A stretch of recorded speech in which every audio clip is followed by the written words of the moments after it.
This is the seventh or eighth HPI RS4 micro car that I built, and I built this one back in maybe 2011. This is the last one I have. The rest of them are all gone. I built them on Penguin chassis. I built them on Ratz's chassis. I built them on a bunch of stuff. But when I got them, they came with this little 4-cell pack that you slide under there and pop it in. And I was so excited when I built my first one, and I popped in this little pack, and I was like really expecting this thing to just take off and go flying. And the results were pretty underwhelming. It was really slow going with this pack, and this was a 4-cell deal. Very well engineered, great idea, but the car was like really slow. And finally upgraded to a 7.2 volt pack and started getting some performance out of it. And it's like you guys started making some upgrades and buying some aluminum for it and so forth. But it really wasn't until one day I was playing around with these, some stick packs, charging them up for my kids' toys that I got at Toys R Us.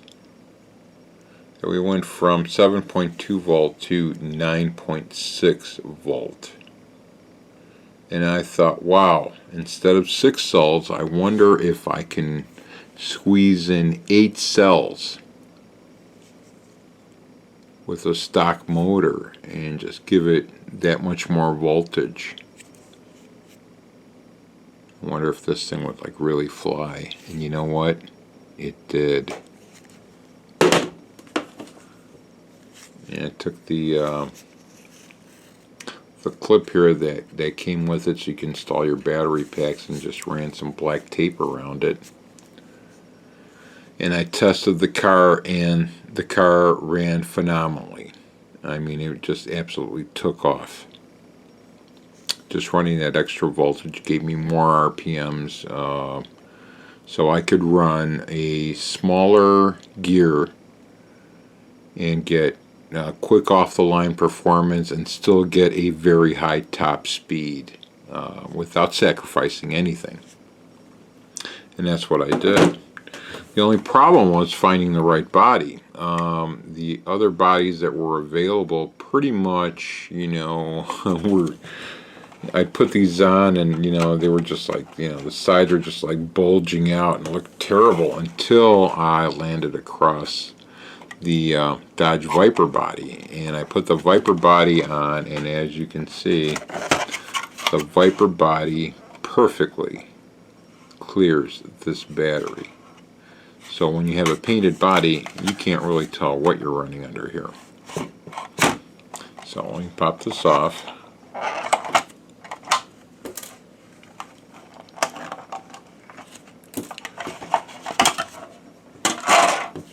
Running 9.6 volts off of this made this car incredibly fast.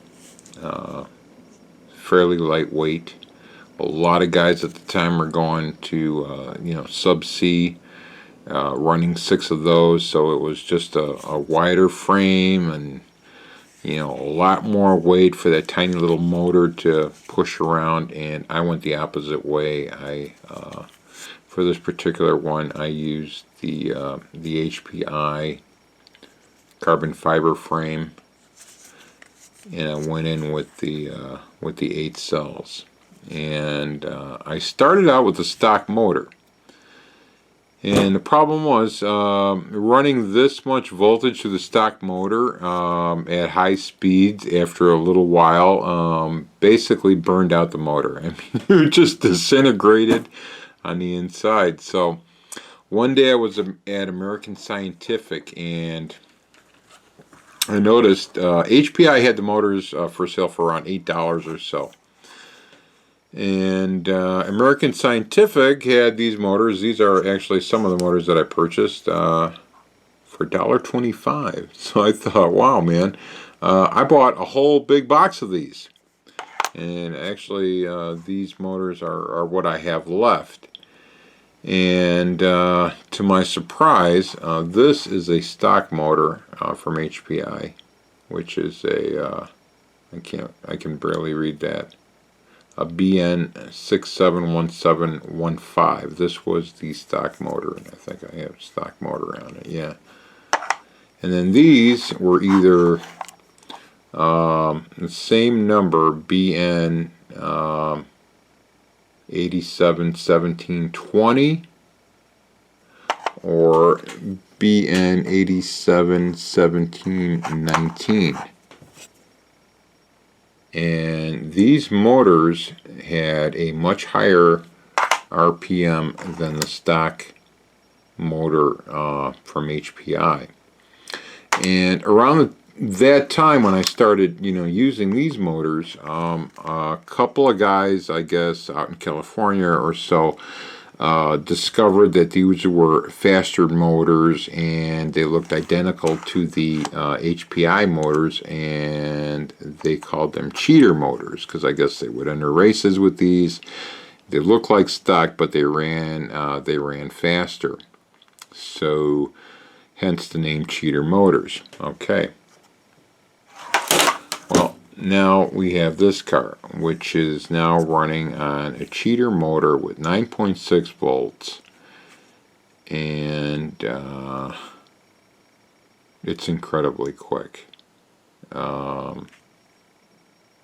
It just kind of blew away everything out there. Now, I don't know what motors are available today. They might be brushless and so forth, but another thing that I did with this car was I had a problem with the back end sliding out of control and spinning out. So what I ended up doing was I wanted to put more weight in the back. A lot of guys use like lead weights. I thought, you know what, that's all well and good, but I'd rather put something on there that's functional. So I came up with using this aluminum plate to extend the car, add a little weight, and also mount my speed controller, which you can see it's in there. So that it's almost flush with the rear bumper. Gave the car additional protection. Also allowed me to put a little bit more weight in the back, balance the car better instead of having such a light back end.